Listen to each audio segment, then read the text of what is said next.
بسم اللہ الرحمن الرحیم۔ اللہم صلی علی سیدنا محمد نبی الامی وعلی آلہ وصحابہ وبارک وسلم۔ یہ جنت کی راہ ہے۔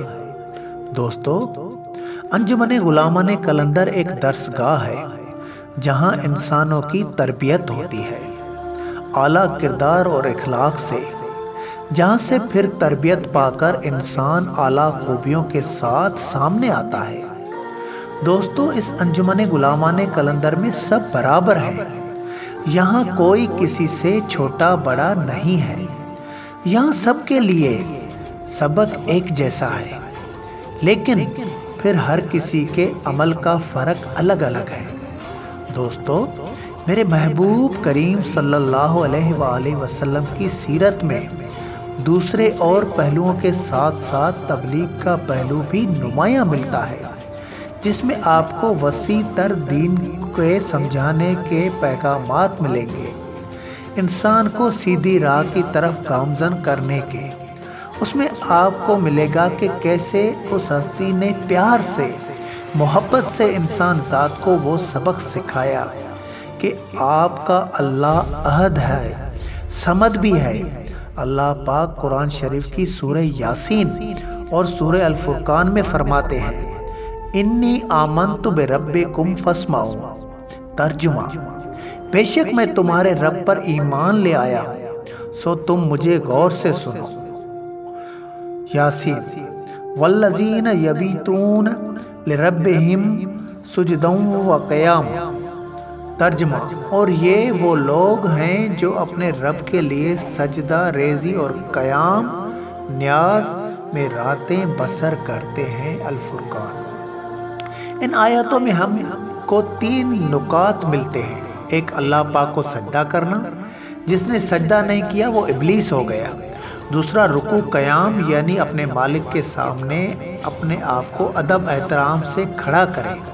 تیسرا پوائنٹ، راتوں کو جاگ کر بیٹھنا اور غور فکر کرنا، یعنی غور فکر کرنا کہ اس کائنات کو تخلیق کرنے کا راز کیا تھا، منصوبہ کیا تھا۔ وہ تخلیق کار چاہتا ہے کہ مجھے بھی پہچانا چاہے۔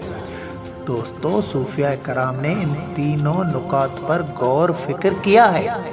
سجدہ عنایت کو ختم کرتا ہے، تکبر اور غرور کا خاتمہ کر دیتا ہے۔ میں نے کسی بزرگ سے پوچھا کہ دھمال کا کیا فلسفہ ہے، اس کے پیچھے کیا راز ہے؟ اس نے کہا کہ جب کچھ انسانوں نے سجدے کو فارملٹی بنا دیا، وہ صرف ظاہری سجدہ کرنے لگ گئے، ان میں سے غرور، عنایت، تکبر، حسد، بغض کا خاتمہ نہیں ہو رہا تھا، ان کا نفس کمزور نہیں ہو رہا تھا۔ تو صوفیاء کراموں نے ایک الگ راستہ بنایا، عاجزی اور انکساری کا۔ جیسے ایک کرتب دکھانے والا بندر اپنی مالک کی ڈفلی پہ ناچتا ہے اور لوگوں کو خوش کرتا ہے۔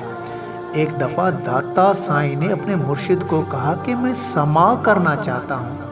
اجازت ملنے پر اس نے سماع کیا۔ یہ 10 سال پہلے سماع کے اسباب پیدا کیے گئے۔ جب وہ سماع کر کے ہوش میں آئے تو اس کو اپنے مرشد نے کہا کہ آج تمہیں سماع میں مزہ آ رہا ہے، مگر ایک وقت آئے گا تب تمہیں ساز، سر اور کوے کی زبان میں فرق محسوس نہیں ہوگا، کیونکہ تمہارا نفس ٹھہر جائے گا۔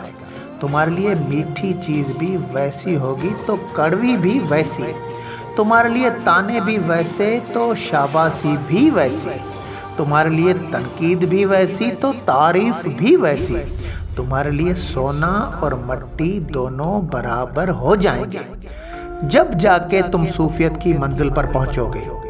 جب تک صوفی سمجھتا ہے میرے نفس میں ابھی عنایت ہے، ابھی میرا نفس تعریف چاہتا ہے، وہ مجھے ایسی خوبیاں ظاہر کرواتا ہے جو خوبیاں مجھ میں نہیں ہے، میرے ویسے اعمال نہیں ہے، میرے ویسے افعال نہیں ہے، مگر میں اپنے دوستوں کے سامنے اپنی تعریف کے لیے ایسی خوبیاں، ایسے روحانی راز جو مجھ میں نہیں، مگر فوٹو کاپی کرا کے پیش کرتا ہوں، تاکہ وہ دوست میری